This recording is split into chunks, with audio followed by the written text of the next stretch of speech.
Hello friends. और second part preposition आज हम सभी मिलकर एक साथ आगे बढ़ेंगे, क्योंकि पहले इस प्रिपोजिशन को, उसके मीनिंग को और उसके टाइप्स को हम ऑलरेडी क्रैक कर चुके हैं। आप पहले के वीडियोस पे देख सकते हैं। सो वर्बल स्किल्स में फिर से आप सभी का स्वागत है एक लॉजिकल वे में लर्निंग के लिए मेरे साथ। तो चैनल को लाइक, शेयर और सब्सक्राइब करें। आगे की सीरीज को जानने के लिए बेल आइकन ज़रूर प्रेस करें। तो आगे बढ़ते हैं प्रिपोजिशन में ही दूसरा सेगमेंट, क्योंकि कुछ बेसिक प्रिपोजिशन जैसे कि इन, इनटू, अबव, ऑन, उनको हम ऑलरेडी क्रैक कर चुके हैं। और आगे जो कॉम्पिटिटिव लेवल पे इवन हमारे स्कूल गोइंग स्टूडेंट्स के लिए भी जो सबसे ज़्यादा प्रिपोजिशन सामने आती हैं, even in the questions been asked, that are basic preposition here, till, until और still।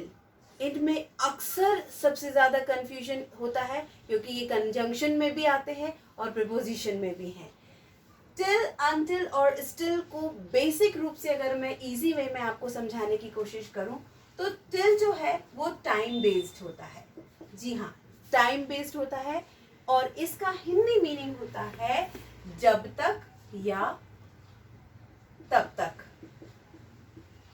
अब आप उसको बोल सकते हैं कैसे भी, कि जब तक मैं वेट करती हूँ आप आ जाओ, I will wait till your arrival, आपके आने तक मैं वेट करूँगा।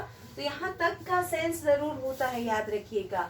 तो टिल जो है वो टाइम बेस्ड होता है। हिंदी में जो भी हम जब तक या तब तक का सेंस देते हैं वो टिल से आता है। अनटिल, जैसा कि आप वर्ड में ही आइडेंटिफाई कर सकते हैं, अन यानी इसमें नेगेटिव लगा हुआ है, यानी कि नो, नहीं का सेंस लगा हुआ है। और टिल तो ऑलरेडी हम जान ही चुके हैं। सो आई होप आपको समझ में आ गया होगा कि जब तक नहीं या तब तक नहीं, इसका सेंस देता है अनटिल। और याद रखिएगा ये हमेशा एम बेस्ड होता है, एम या ऑब्जेक्ट बेस्ड होता है, इसमें एक उद्देश्य छुपा रहता है। Until I'm going to finish this chapter, I will not take food। जब तक मैं ये चैप्टर फिनिश नहीं कर लूंगी मैं खाना नहीं खाऊंगी। यहाँ आपका उद्देश्य छुपा हुआ था। और याद रखिएगा माय डियर फ्रेंड्स, जब तक या तब तक आपको सिंपल देना है तो वो केवल टिल से आएगा, लेकिन जब तक नहीं तब तक नहीं, किसी उद्देश्य एम बेस्ड आपके सेंटेंस को आपको बोलना है, वहां आप अनटिल की कंडीशन लगाएंगे। अब आता है स्टिल। स्टिल मतलब कंटिन्यू। जी हाँ, यहाँ हिंदी अगर मैं टैग बोलूं तो दैट इज अब तक। अब तक यानी वो काम, वो एक्शन जो है वो अभी भी चल रहा है। इसलिए याद रखिएगा इसमें वर्ब जो है वो आईएनजी फॉर्म में होती है, कंटिन्यूअस फॉर्म में होती है। For example, still he is on bed, अभी तक बिस्तर पे है मतलब सो रहा है। She is still on call, वो अभी तक बातें कर रही है, मतलब अभी भी उसकी चैटिंग, अभी भी कन्वर्सेशन चल ही रही है। So the still action is going on. तो यहाँ स्टिल का मीनिंग अब तक या जब तक से होता है। आगे बढ़ेंगे। अब यहाँ मैं लूंगी बाय और फ्रॉम को। बहुत छोटा सा माइन्यूट सा एग्जाम्पल के साथ मैं आपको बताना चाहूँगी, जब भी आप किसी को भी अपनी गिफ्ट्स आप देते हैं तो आप कार्ड्स जब देते हैं तो आप उसमें फ्रॉम लिख देते हैं, लेकिन कुछ कंडीशन ऐसी होती है जहाँ हम बाय भी लिख देते हैं। बाय का एक मीनिंग जो है वो सबसे ज़्यादा जो यूज़ होता है वो द्वारा के लिए यूज़ होता है। याद रखिएगा कोई भी चीज़ जिसमें आपकी खुद की मेहनत लगी हो तो वहाँ आप बाय लिखेंगे कि this card is made by. लेकिन अगर आपने सिंपल कोई कार्ड परचेज किया और उसको खरीद कर दे दिया तब आप वहां पर फ्रॉम लिखेंगे। फ्रॉम मतलब तरफ से। और एक बाय जो है सबको पता है कि कन्वेंस के लिए होता है, कि by car, by aeroplane, by bus. आप हमेशा ट्रांसपोर्ट के लिए भी बाय का यूज करते हैं। और तीसरा जो बाय है वो केवल तक के लिए भी यूज होता है, टाइम के लिए भी यूज होता है, कि आप बोल सकते हैं मंडे तक कॉपी सबमिट कर लेना, by Monday submit your copy.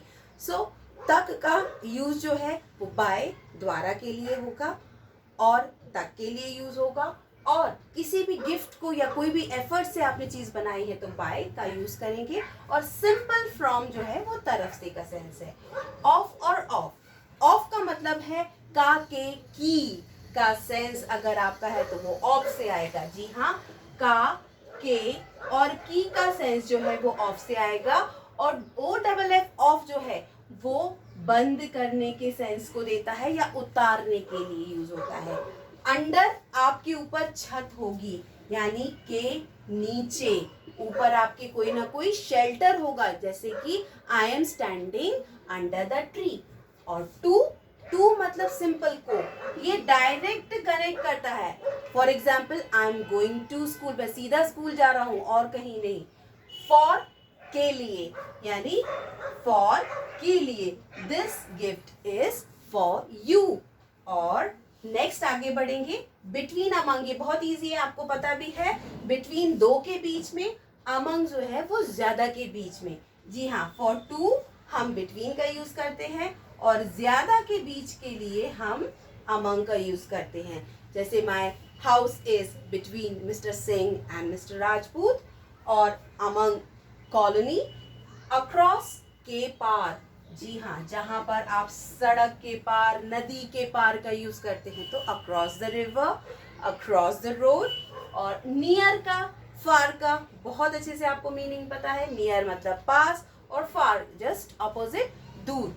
तो these are all basic preposition जिसको हम बहुत अच्छे से अगर अपने डेली कॉन्वर्सेशन में यूज करना चाहे, इवन कॉम्पिटिटिव लेवल पे क्रैक करना चाहे, तो आई होप ये ओवरव्यू आपको बहुत अच्छा लगेगा।